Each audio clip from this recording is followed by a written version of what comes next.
नमस्कार, मैं हूं अभय कुमार। आप देख रहे हैं अपना खास कार्यक्रम बिहार समाचार। बिहार समाचार में खबरें बिहार की, बातें बिहार की, देश दुनिया की तमाम खबरें जो आपको जानना जरूरी है।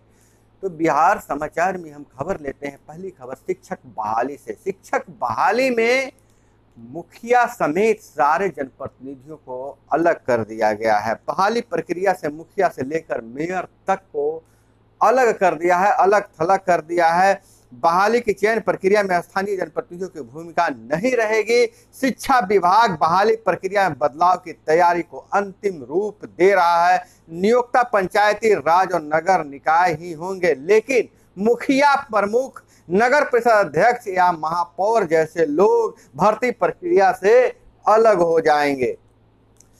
अभ्यर्थियों को अलग अलग नियोजन इकाइयों के बदले ऑनलाइन एक ही जगह आवेदन देना होगा। शिक्षा विभाग की तैयारी है। प्रारंभिक स्कूलों में वैकेंसी अगस्त में, उच्च व उच्चतर माध्यमिक स्कूलों में वैकेंसी अक्टूबर तक आएगी। और इसी साल 1,80,000 स्कूली शिक्षकों की होगी बहाली।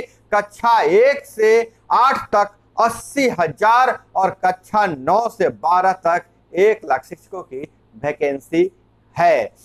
जिला स्तर पर डीएम से रिक्त पदों के अनुरूप रोस्टर क्लियरेंस 15 तक होगा। डीईओ और डीपीओ से 31 दिसंबर तक रिटायर होने वाले शिक्षकों की सूची मांगी गई है। बहाली के लिए अभ्यर्थियों से केंद्रीयकृत तरीके से ऑनलाइन लिए जाएंगे आवेदन। तो शिक्षा विभाग में बहुत बड़ी बदलाव और बहुत बड़ा बम्पर बहाली। 1,80,000 शिक्षक अभ्यर्थियों की बहाली है। और बड़ी बात यह है कि इस पूरी प्रक्रिया में जहां जनप्रतिनिधियों की भूमिका महत्वपूर्ण होती थी, लेकिन इस बार नए नियम जो बनाए जा रहे हैं उसके अनुसार जनप्रतिनिधियों की बहाली प्रक्रिया से बिल्कुल अलग रखा गया है। लेकिन मजे की बात यह है कि सारे के सारे जो नियोक्ता इकाइयां होगी यही पंचायती राज की संस्थाएं ही होगी। वहीं दूसरी तरफ वार्ड पंच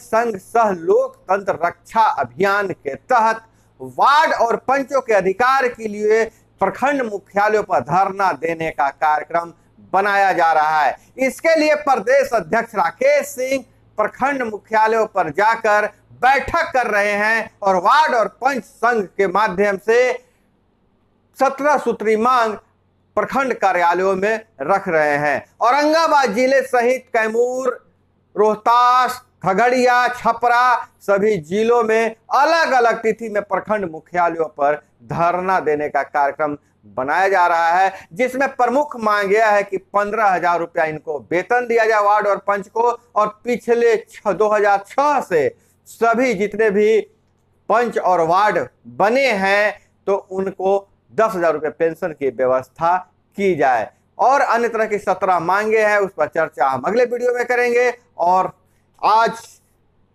एक खबर और बिहार से बहुत ही चर्चित रहा है। 2000 फीट की ऊंचाई पर विमान के एक इंजन में लगी आग। पायलट ने उसे बंद कर सेफ लैंडिंग कराई है।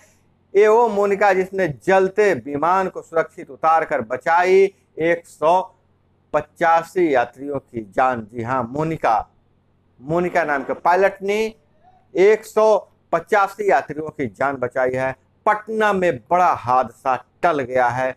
19 मिनट तक, जी हाँ 19 मिनट तक हवा में 2000 फीट की ऊंचाई पर यात्रियों की जान अटकी रही है, सांसें अटकी रही थी। पायलट पटना से दिल्ली जा रहे स्पाइस जेट के विमान में टेक ऑफ करते ही पक्षी टकराया, भड़की आग। जब टेक ऑफ किया, उड़ान भरा, जैसे ही विमान 2000 फीट की ऊंचाई पर गया तो उससे एक पक्षी टकरा गया, वर्ड हिट हो गया, जिससे एक इंजन में आग लग गई। तो एटीएस ने बताया, विमान के पायलट को बताया कि आपके एक इंजन में इंजन नंबर 1 में धुआं निकल रहा है, आग की लपटें भी निकल रही है। पक्षी टकराने की जो सूचना थी वह मिल गया था पायलट को।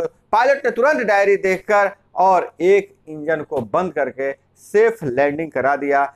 40 मिनट के लिए पूरे पटना एयरपोर्ट को इमरजेंसी घोषित कर दिया गया था। उड़ान भरते ही विमान में तेज धमाका हुआ था पक्षी टकराने से। उसके बाद पायलट समझ गए थे कि कुछ न कुछ तो जरूर हुआ है, लेकिन एटीएस के तुरंत उस पर नजर पड़ गई और बताया गया कि इंजन नंबर 1 में धुआं निकल रहा है, आग निकल रहा है।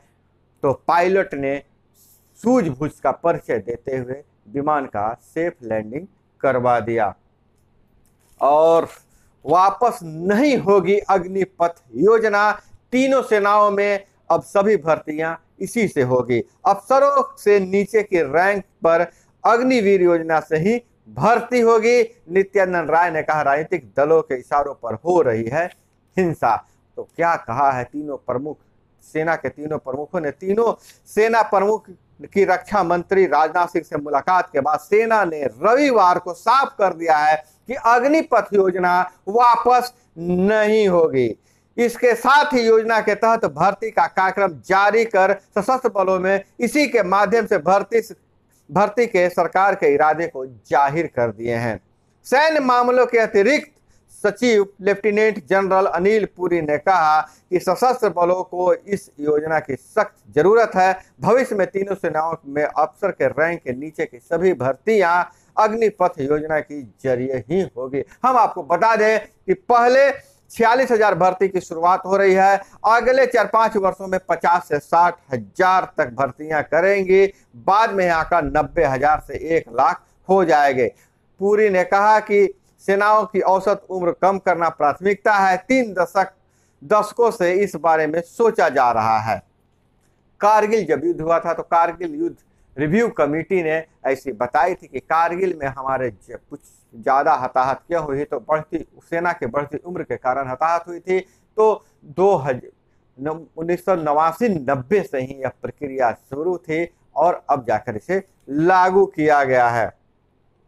और अग्निपथ योजना के विरोध में छात्र युवाओं का भारत बंद का मिला जुला असर देखने को मिला। ज्यादातर छोटे बाजार कस्बों में कोई सड़क पर नहीं उतरा, जबकि पटना में कुछ राजनीतिक दल सड़क पर उतरे हैं, बड़े शहरों में उतरे हैं, लेकिन कहीं से कोई अप्रिय घटना की सूचना नहीं है। शांतिपूर्ण बंद रहा और बंद का मिला जुला असर देखने को नजर आ रहा है। 60 से अधिक नेता कार्यकर्ता मिले, सीएम सुझाव पर कार्रवाई का भरोसा। नीतीश ने अफसरों से हालात की जानकारी ली, जरूरी निर्देश दिए और आज जनता दरबार नहीं होगा।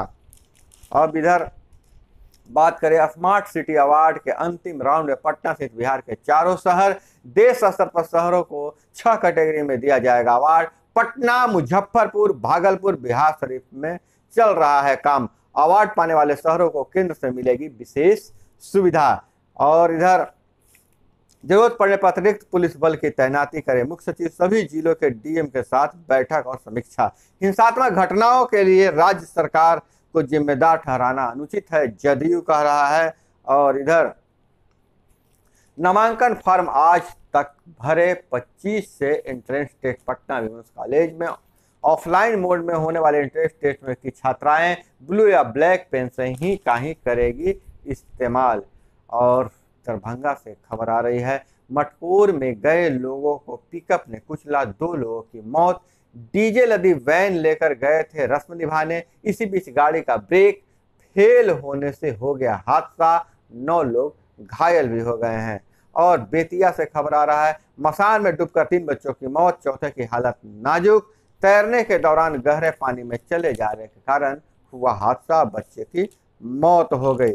और पाकिस्तानी गिरोह के साथ मिलकर ठगने वाले 3 साथी गिरफ्तार। और इधर नागालैंड से खबर आ रही है, अलगाववादी संगठनों ने कहा समझौते की गुंजाइश खत्म, नागा शांति समझौते पर गतिरोध कायम, टूटने के कागार पर। केंद्र ने दिया था प्रस्ताव, नागा ध्वज को सांस्कृतिक ध्वज के रूप में स्वीकारेंगे।